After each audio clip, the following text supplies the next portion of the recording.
In today's video, we have a bit of a late night special. We're going to be diving into two potentially very major winter storms. And the reason why I call it a winter storm and not a snowstorm is because this initial storm has been bringing and will continue to bring major freezing rain issues to many different areas. We're going to touch on that a bit. So, winter storms kind of to encapsulate all of the effects, not just the snowfall, but they will be major snowstorms as well.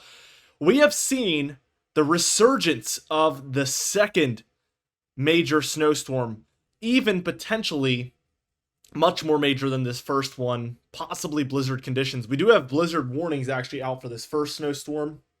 I think they're out there in Missouri, might be Kansas, one of those two states. And we're seeing major wind with these, heavy snowfall. That's the combo that leads to blizzard warnings.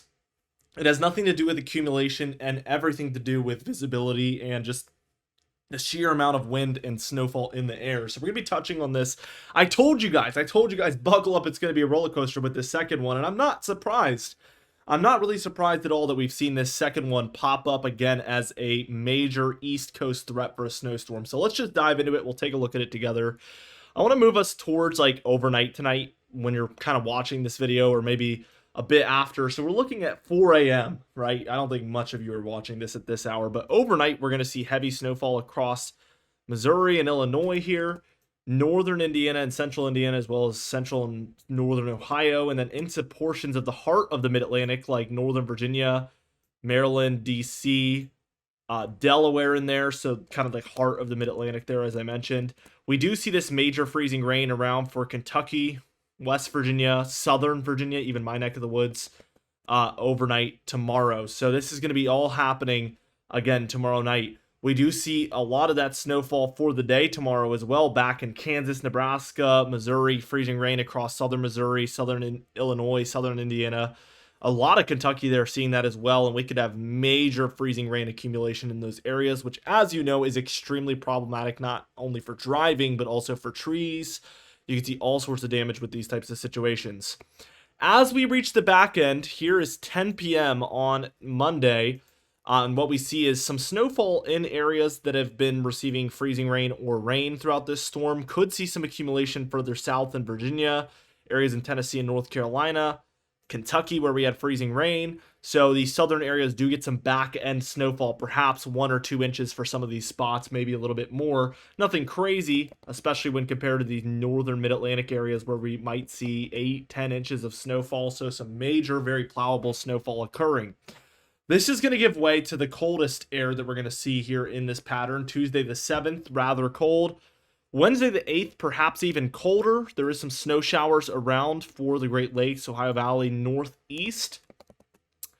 As we take this towards Thursday, what we start to see happening, this is by Thursday the 9th, is some low pressure around for the Gulf. We've been tracking this threat for, I would say, since very late in December, probably a week now we've been tracking this. And we do see snowfall across northern Texas, Oklahoma, Kansas here.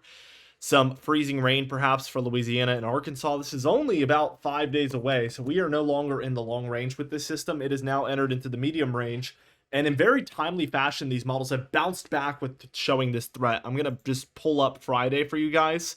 Here's Friday during the day. We see this low has traveled basically from offshore of Texas to nearby Alabama and Mississippi. We finally get the pull from the jet stream that we've needed, where this is actually going to get pulled up the coast just offshore, and on this particular model run, bring a very massive snowstorm for these mid-Atlantic and northeast areas in the way of feet of snowfall. It's very similar to what we saw in the final days of December on the models. So we've seen them bounce back. I preached this throughout those videos and throughout the videos where we weren't seeing this snowstorm, and even now that I've seen it happen so many times where in the long range, the model shows something, it goes away for a little bit or flip-flops, it's all over the place.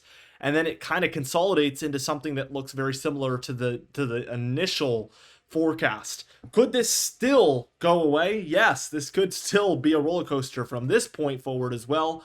But we're getting closer, and confidence will begin to start nailing down with this thing. So let's keep going. I want to take this a little bit further towards kind of the Saturday time frame, Saturday afternoon on the 11th, and we see this low nearby the Outer Banks here of North Carolina. Snowfall throughout Pennsylvania, West Virginia, DC, Northern Maryland, New Jersey here. Very major snowfall, even some freezing rain once again for portions of Virginia, Southern Maryland into Delaware as well. And what we see overnight is some heavier snowfall begin to develop. We go from a 1,000 millibar low pressure center on at about 10 a.m. on Saturday.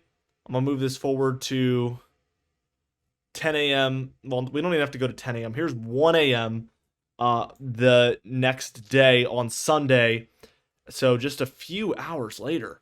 I would say like, what is this? Like maybe 15 hours later, something like that. So this is officially bombing out. We've seen a way beyond a 24 millibar drop in about, I think there's about 35 millibars we've seen as a drop within 24 hours. That would be officially a bomb cyclone here. So a blizzard. I mean, 965, we're seeing it pop up with severe snowfall throughout the mid-Atlantic and southern New England. Very, very intense. This would lead to, again, feet of snowfall likely for these areas. So very interesting. We even see it just sticking around throughout 10 a.m. on Sunday, still bringing New England some snowfall before it finally moves out. That would be a very massive snowstorm. We're left with a colder pattern, some snow showers there for like the 15th, 16th, some snow happening across the Northwest. Now, finally, around the 15th, 16th, it's been very quiet out there. We do get another storm here by about the 17th, but we don't have a lot of cold air to work with here, so this would be tough to see a snowstorm occur. Obviously, we could see a colder trend, but it kind of meets up with it, as you can see later on for the north, where we start to see some snowfall in the Ohio Valley, Great Lakes, Mid-Atlantic, Northeast here, so perhaps some more snowstorms to track as we approach the 15th through 20th time frame, where, again, we talked about it yesterday. That's a huge question mark, that time period in the upcoming pattern. And at the end, you might notice we're left with kind of a negative P&A and a warmer pattern here in the east, at least for the southeast especially here. So we finally kind of break away from the cold pattern as we approach the 20th of January, which would put us in very cold territory on the month. P&A, by the way, stands for Pacific North American Oscillation. The negative phase means colder temperatures over Western North America. The positive phase means warmer temperatures out there. And I would say 95 out of 100 times we see the opposite in the east. So it's a good indicator for what's happening east of this point. That's the way we use that, actually. The European model, we're going to have some differences, but actually, finally, we have both models on board. That second snowstorm we're going to see on this model as well. It's not quite as intense, but the location is eerily similar. Obviously, we can expect very, very similar look for this first snowstorm. Again, Sunday here, Monday, very, very similar. A little further south with the bullseye, more like Northern Virginia into the Delmarva there with the bullseye.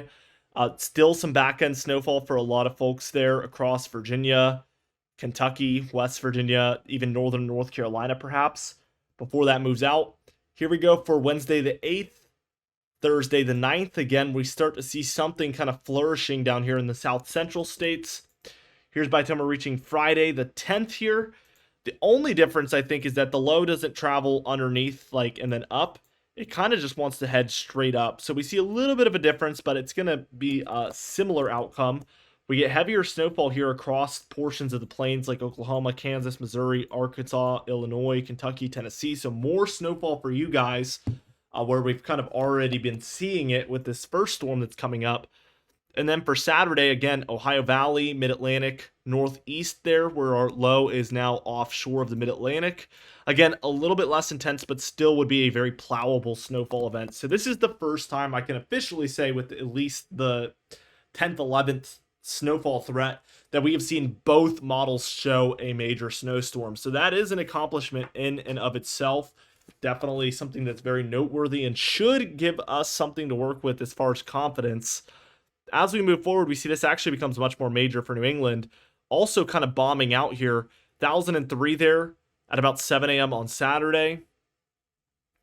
Here's 7 a.m. on Sunday, and we're down to a 969. So, yeah, bombing out on this model as well, becoming a very major low. And this one would likely be a blizzard for Maine and eastern Canada, but maybe not for the Mid-Atlantic and southern New England. So a little different there, but a similar premise I want to see as we move towards this date.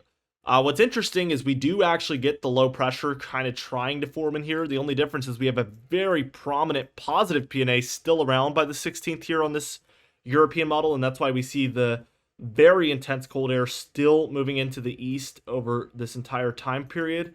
And we don't get the pull, it doesn't look like, towards the east. So we actually don't see this one pan out, but we have the storm, we have the cold. The GFS shows it, the European doesn't, but we have something to work with for maybe another storm signal around the 15th, 16th. So we'll be watching that one closely. We do get very deep cold air along the east coast again for this kind of 16th, 17th, 18th. It is pretty far out, so take that with a grain of salt, but could bode well towards more cold at least, and potentially more snow as we move even beyond like the 12th, 13th, 14th towards the 20th. This model's pointing towards cold. GFS model's pointing towards warmth. A little bit of a fork in the road, but the opportunity is there for you cold and snow lovers to where we could continue on in this very wintry, probably the most wintry pattern we've seen in like 5 years. It could continue even longer deep into January. When we look at the total precipitation, there's no denying that the storm track looks something like this. We also get a storm moving across like this. That's a frequent area. And then we start to get a couple of storms moving through here late in the pattern. But the positive PNA really keeps this area dry for the most part. So when we look at the anomalies, expect the west to be very dry with some average to above average in the southeast corridor. And that's exactly what we see here. Very, very dry along the west compared to normal. And then more wet here, especially for the south central, kind of south central plains as well, up through some of like the southern Ohio Valley into the mid-Atlantic. Pretty near normal to above normal for these areas. Total snowfall in the European model, again, the less snowy one, still looks very, very good. We get the first snowstorm in here. A lot of these areas receiving 6 to 10, maybe even 10 to 15 inches for the bullseye with this initial storm. And then we get another snowstorm for these areas in here, the second one, where we get another batch of 6 to 10, maybe even 10 to 15 inches on this European model. When we zoom into the east, we see that these totals are pretty impressive for a 2 snowstorm pattern. I mean, we're dealing with 10, 20 inches in a lot of these areas over the course of both snowstorms for the Ohio Valley, Mid-Atlantic, which has really struggled over the last few years, even compared to the surrounding Midwest and Northeast areas.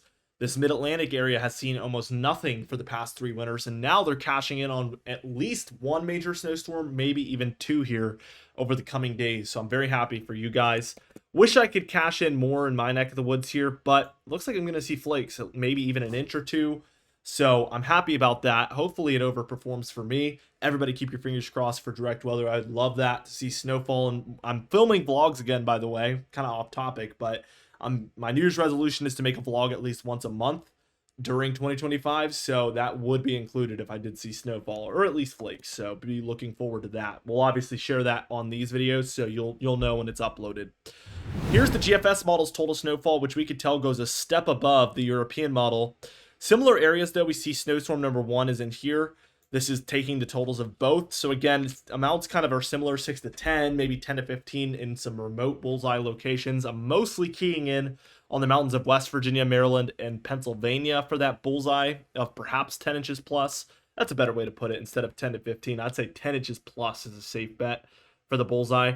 When we look at the second storm, it probably tracks somewhere in here, which is why we see kind of the overlapping and higher amounts in here, because we're doing 2 snowstorms for a lot of those areas.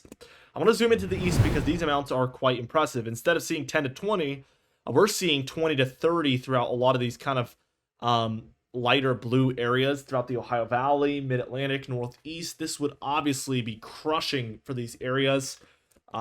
Very, very interesting. And when we look at the European model's temperature pattern, this is the cold one of the 2. We see the positive PNA in full effect. This is a perfect frame. That's exactly what a positive PNA looks like. And we can see the freight train of cold just continuing to move into the east because of that. We see this late in the pattern as well. So let's keep going.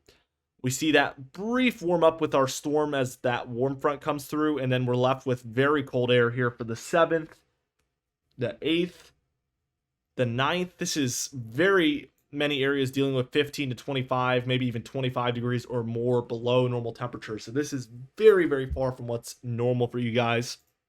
As we keep going, We do get like a brief little thaw that wants to happen around Saturday the 11th before that storm moves up. And then we see the cold air kind of return. Another brief warm up maybe right before we deal with the colder air around the Friday 17th time frame. Here's Saturday the 18th. And then Sunday the 19th looking very, very cold on this model. We're going to see a huge difference here when we look at the GFS model, where we get the cold initially. It's sticking around again through the 15th, but we do get a little warm up here, some more cold air, but then we're left with what looks like a very warming pattern, negative PNA all the way, very cold out west with warmth surging, especially across the central states and probably on the move towards the east as well here. So towards the end, we get a huge difference between the two models, and we're going to keep you guys up to date on that, obviously. When we look at the long range pattern, here's the 3rd through the 10th, very cold. 10th through the 17th, still rather cold. But the 17th through the 24th, we get cold on both coasts, which, again, we mentioned this yesterday, doesn't typically happen.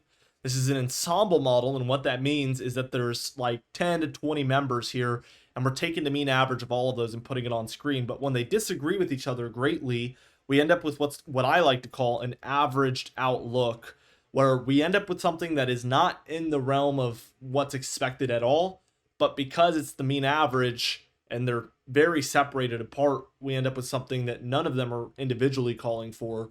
And that usually isn't a good bet on what's going to happen. And really, this is a very rare pattern. Cold from the west coast through the central and through into the east. We very, very rarely see something like this, if at all. So definitely think that this is the point where this model is losing its accuracy as we move to the 14 to 21 day range. With all that being said, I wanted to make today's video a little quicker since it is later. Be sure to subscribe. We do upload every single day, and I'm excited to keep track of all of these snowstorms that we have to track right now with all of you guys. We're going to be tracking the cold air as well. So be sure to subscribe. You can even hit the bell icon for daily notifications when we upload so you never miss one. Be sure to like the video if you did enjoy it. Leave a comment down below, and I'll see you guys in the next video.